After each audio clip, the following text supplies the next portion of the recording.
আড়াল থেকেই প্রমিত আর উকিলের কথা শুনে চমকে গেল কথা।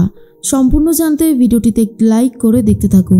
গল্পের শুরুতেই দেখা যায় যে সৌমেনবাবু এমনভাবেই বক্তব্যগুলো পেশ করতে থাকে জজ সাহেবের সামনে যে কোনোভাবেই কর্তা দাদুরা এই কেসে জিততে পারছে না। এরপর প্রিয়াও যথেষ্ট চেষ্টা করতে থাকে আর বলে, আপনি যে সমস্ত কথা বলছেন তার কোনো ভিত্তি নেই। শুশ্রূষা টনিক কখনোই কারোর ক্ষতি করতে পারে না, আপনার কোথাও একটা ভুল হচ্ছে। আর তখনই উকিলবাবু বলে, আমার কোনো ভুল হচ্ছে না, এই কোম্পানি মানুষকে মৃত্যুর দিকে ঠেলে দিচ্ছে, তাই এক্ষুনি এই কোম্পানি বন্ধ করে দেওয়া উচিত। এর মধ্যে জজ সাহেব সবার সামনে প্রথমে বলে দেয় যে আগেই শুশ্রূষা টনিকের সমস্ত কোম্পানি বন্ধ করে দেওয়া হোক, কোনোভাবেই যেন এই কোম্পানি আর টনিক না বানায়। এরপর কোর্টে হাফ বিরতি হয়। তখনই কর্তা দাদু খুব ভেঙে পড়েছে, কি করবে কিছুই বুঝতে পারছে না। যেহেতু বাড়ির সব কিছুই বন্ধ করে দিয়েছে, তাই ইনকামটা কোথা থেকে আসবে সেটাই মাথায় ঢুকছিল না। আর তখনই অগ্নিব ভাবে কি করে সব কিছু সম্ভব। এর মধ্যেই প্রমিত এগিয়ে আসে আর বলে, দেখ ভাই, তোর যদি কোনো সাহায্য লাগে তুই কিন্তু আমাকে বলতে ভুলিস না, আমি কিন্তু তোর বন্ধু না, আমি তোর ফ্যামিলি, এটুকু মাথায় রাখিস।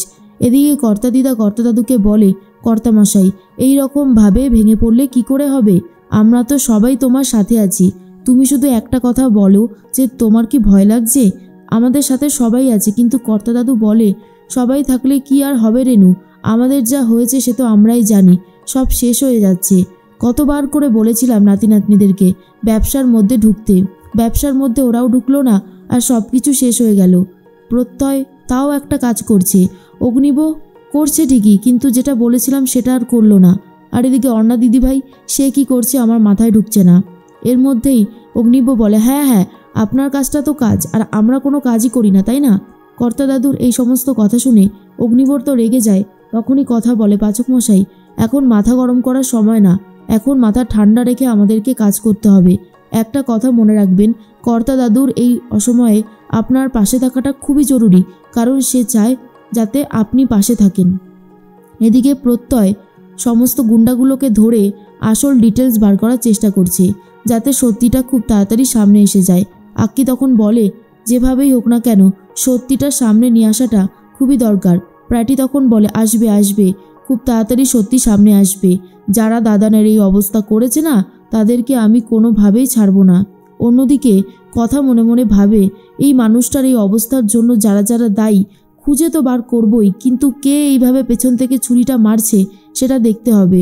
কর্তা দাদুর অবস্থা আরও বেশি করে খারাপ হয়ে যাচ্ছিল।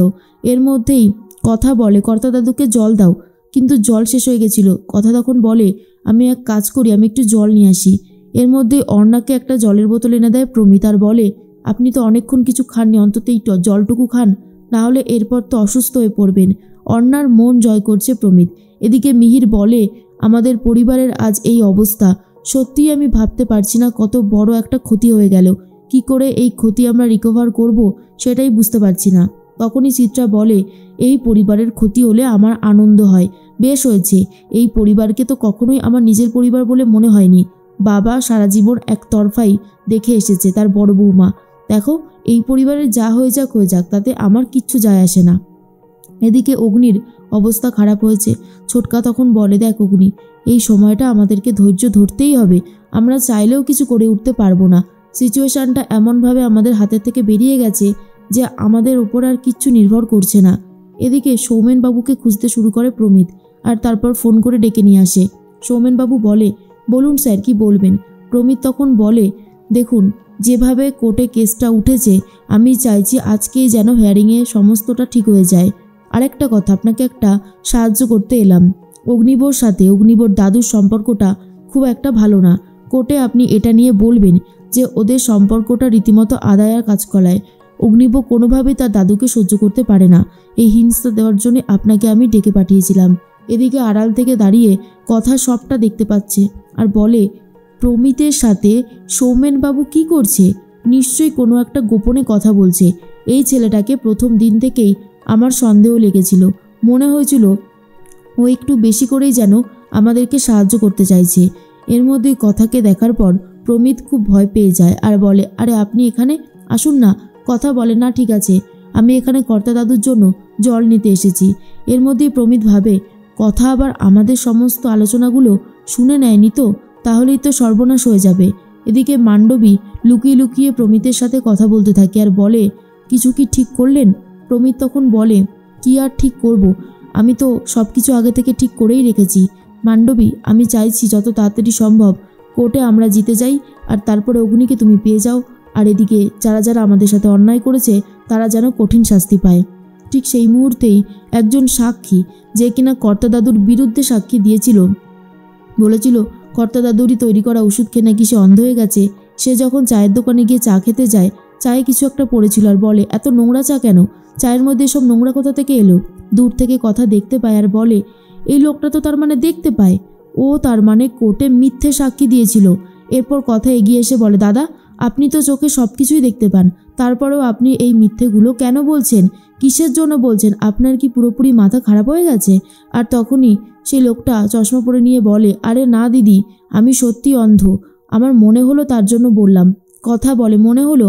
আপনি তো পুরোপুরি মিথ্যে কথা বলছেন আর কথাটাকে এখন ঘুরিয়ে দিচ্ছেন। এর মধ্যেই রাস্তার লোকজন এসে বলে, না না, উনি সত্যি অন্ধ, তোমার কোথাও একটা ভুল হচ্ছে। এমনকি চায়ের দোকানের লোকটাও পর্যন্ত বলে যে অন্ধ। এর মধ্যেই চলে এসেছে উকিল সৌমেনবাবু আর বলে, দেখুন কথাকলি ম্যাডাম, আমার সাক্ষীকে এইভাবে হেনস্থা করবেন না, এর ফল কিন্তু খুব একটা ভালো হবে না। একটা কথা মাথায় রাখবেন, আমরা এখন প্রতিপক্ষ। এরপরই সে অন্ধ লোকটাকে নিয়ে চলে যায়। কথা তোর সন্দেহ করে আর বলে, এই রকমভাবে হবে না, হাতে নাতে ধরতে হবে, তাহলেই কাজে দেবে, না হলে কিচ্ছু হবে না। এদিকে কোর্টের হিয়ারিং আবারও শুরু হবে, বিরতি শেষ হতে চলেছে। তখনই মনে মনে ভাবছিল অগ্নি, কিভাবে সব কিছু ঠিক করব। পরিবারের অবস্থা যা দাঁড়িয়েছে, এখন তো কিছু করাও সম্ভব নয়। মনে হচ্ছে যেন সব কিছুই হাতের বাইরে বেরিয়ে যাচ্ছে। এরপরেই কথাকে আবারও কাঠগড়ায় তোলা হয়। কথা এসে বলে, আমাদের কর্তা দাদু কখনোই জেনে শুনে কোনো অন্যায়কে সাপোর্ট করেনি আর করে না। কর্তা দাদুকে অনেকেই ফাঁসাতে চাইছে, তার সবথেকে বড় কারণ এই যে উনি শ্রুশ্রূষা টনিক খেয়েছে। এই শ্রুশ্রূষা টনিকের বোতল আলাদা আর আমাদের কোম্পানির বোতল আলাদা, মানে লোগোটা আলাদা। এটা ফলস, এটা মিথ্যে, সেটা কিন্তু বোঝা যাচ্ছে। এরপর হুজুর পুরোটা ভালো করে দেখতে থাকে আর বলে, শ্রুশ্রূষা টনিকের আসল যে বোতলটা, মানে যেখানে আসল লোগোটা লাগানো আছে, সেই বোতল কি পাওয়া যেতে পারে? তখনই ছোটকা বলে, হ্যাঁ অবশ্যই পাওয়া যেতে পারে, আমি আনানোর ব্যবস্থা করছি। প্রমিত তখন বলে, ইস, এত বড় ভুলটা কি করে হয়ে গেল, এবার কি করব? কথাগুলি তো মনে হচ্ছে পুরো গেমটাকে ঘুরিয়ে দেবে। না না, কিছু একটা করে জিততে তো হবেই। আর এর মধ্যে শ্রুশ্রূষা টনিকের যেটা আসল বোতল, সেটা নিয়ে তো চলে এসেছে ছোটকা আর বলে, এই দেখুন হুজুর, এই বোতলটা আর এই বোতলটা কতটা আলাদা। তখনই প্রিয়া বলে, বুঝতে পারলেন তো কেন বলতে চাইছি যে শ্রুশ্রূষা টনিককে ফাঁসানো হচ্ছে, আমার দাদানকে ফাঁসানো হচ্ছে। যারা এই দোষী তাদের যেন কঠিন থেকে কঠিনতর শাস্তি হয়।